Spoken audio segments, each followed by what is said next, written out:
Welcome back. In other news now, China says that it's ready to elevate its level of relations with South Africa and build a high-level bilateral community in the interests of developing nations. That's according to China's foreign ministry following a phone conversation between President Cyril Ramaphosa and Chinese leader Xi Jinping.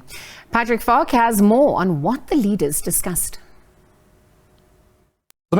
To come out of the conversation, according to a statement from China's foreign ministry, is that China supports South Africa as the rotating chair of BRICS in hosting any of the bloc's activities this year. Read into that what you will, but of course, as we know, Pretoria is mulling whether or not to change venues for an upcoming BRICS summit so that it can avoid having to execute an international arrest warrant for Russia's Vladimir Putin if he attends. The arrest warrant was issued by the International Criminal Court in March, alleging responsibility for war crimes in Ukraine. Now, one of the interesting things about that statement was that it made no reference to the possibility of changing venues. But of course, we know China has been talked about as a possible alternative because it isn't a member of the ICC. We are told also that in that conversation between President Xi Jinping and President Cyril Ramaphosa, they discussed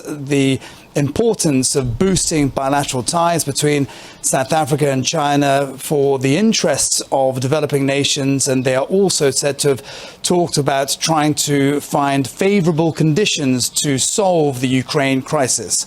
Patrick Falk for SABC News, Singapore.